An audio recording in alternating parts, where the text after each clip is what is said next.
Hello and welcome to a very special edition of the Spirit of Fire blog tour. And I must say I'm a little exhausted today because we just got done doing the Fandom Fest weekend in Louisville, Kentucky, and about 10,000 plus people showed up, and our literary track had some great folks on it like Robin Hobb and Jim C. Hines and Timothy Zahn and Julie Kagawa and Angie Fox and some great authors on it, and but it kept us hopping all weekend. So keeping up with the blog tour is tough when you're doing this kind of thing as an author, because I was actually the literary track director, so I was kind of responsible for the whole mess in the literary sector. But today, we're going to have a very special presentation, and it actually comes as courtesy of the Cabin Goddess. And I'm going to, first of all, everybody, when you're doing a blog tour, you need to have a little bit of a little beverage here to kind of kick things off. So I'm going to just pour a little bit of my favorite into a stein. This is actually from the Hofbrauhaus in Munich, and so I know that Michael Bello of Edie's book Lighthouse will definitely approve of that establishment. And I'm going to just give myself a little drink because I'm about to embark on sharing some secrets and then doing a highly dangerous demonstration. Because you see, the Cabin Goddess challenged me. She asked me in this particular blog tour visit to share my secrets of making bacon. And of course, as everyone knows, the Cabin Goddess and bacon are nearly inseparable. Who is the Cabin Goddess, you might ask?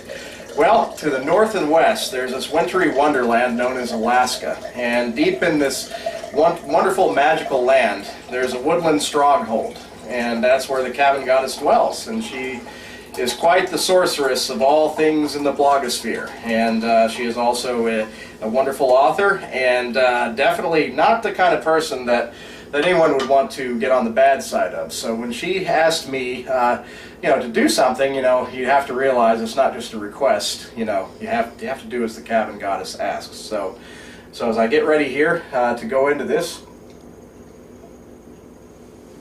get a little bit of energy to start it off. The first thing is, for my personal techniques, I use high quality bacon.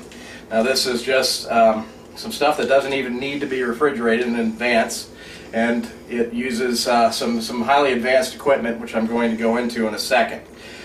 This is just for demonstrational purposes. I don't want anybody to replicate what I'm about to do just for safety reasons. And I am going to share some secrets that a lot of people may not know about techniques of making this type of high quality bacon. So first of all, opening the package here. I'll get the package open here in just a second.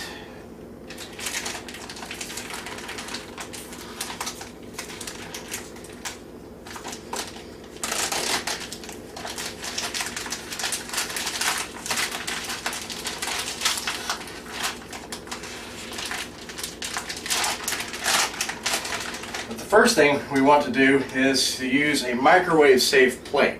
Now this is one that is definitely certified as microwavable. Very sturdy, it's got a nice aesthetic design on it, as you can see, and it definitely can hold at least 5 strips of bacon. So the first thing I'm going to do is I'm actually going to get 5 strips of bacon to put on this plate. Okay, you're going to lay them out and give them just a little bit of spacing. Okay, you don't want them too close or too far apart, because you want a little bit of synergy here. But you want to make sure that they all get kind of like an even heating once we move them into this high-tech device I'm about to introduce next.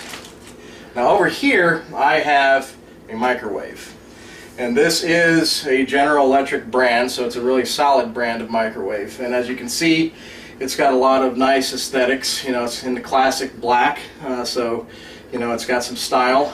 If you were to take this handle off and turn it sideways, the handle actually is got a kind of aerodynamic shape. And you look over here, we've got a nice control panel. It's even got the time, so we can watch what's happening. It's got, even some fast track things if I were to work with substances like beverages or popcorn. And so you've got a lot of flexibility with this. But the important thing is, like inside the microwave, it does have a label that says the power, because you are dealing with microwaves. I mean, literally microwaves when you are working with this type of device. So it's very dangerous, and you do not want to like overdo it. It's kind of like the the Hadron Collider. We don't want to set off like a major cataclysm in the process of doing what we're about to do. So as you can see, I've got 5 pieces of bacon just arrayed just beautifully. I mean, that's exactly how you want to do it. And this one is about, I'd say, 1500 watt microwave. And so for a 1000 watt microwave, you would actually put this bacon in for about 17 seconds if you wanted a little crispy. So in this case, I'm going to put it in for probably about 15 seconds. We're going to drop it just a couple seconds.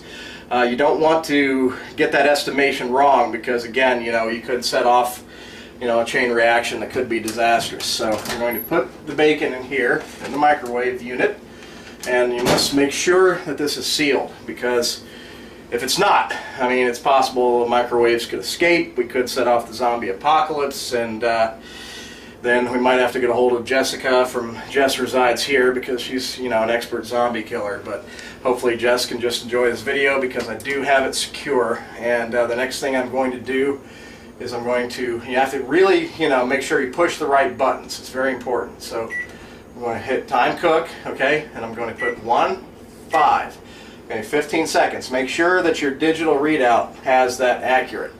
And then I'm going to hit start, and you're going to hear this go into motion.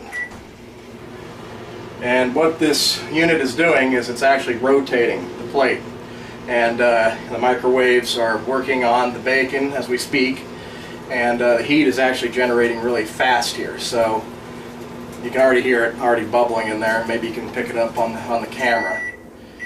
Now that is the indicator that it's done, and you do not want to open this until that sound occurs. So we're going to open this up. And look, oh, it smells good. We have 5 pieces of microwave bacon. So I'm going to put that right there for the moment, because what I'm going to do next is show you how you can use some finished bacon with some accessories. Now, one thing that you have to do is if I want to cut the bacon for making like a sandwich, you need a blade. But something like this. I mean, this is a replica Witch King sword from Lord of the Rings, and as you can see, this is a little bit impractical in terms of cutting. But with the Cabin Goddess being in Alaska, she inspired me. So what I'm going to get here is I'm actually going to bring out what is known as an ulu, and this is a very Alaskan type of blade. So I'm going to use this ulu here, and I'm going to put the few strips of bacon on here,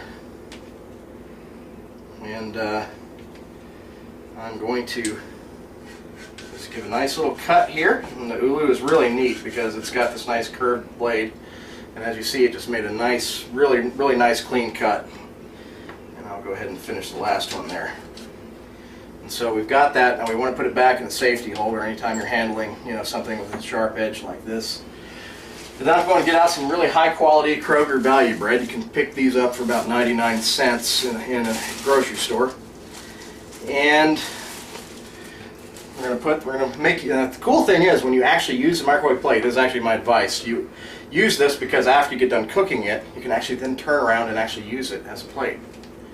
So actually what I'm going to do is just put all these nice little strips of bacon right there, and you can even make a little bit of a double layer. And basically, in less than a minute, if you were to cook and take it out and cut it right away, you have yourself a finished bacon sandwich. And it's just really good. Perfect. So, I have shared with you my secrets for making microwave bacon using my secret techniques and involving a little bit of Alaskan culture into the process here today on my visit with the Cabin Goddess. So thank you for watching, and I hope you enjoy this, but again, do not try this at home.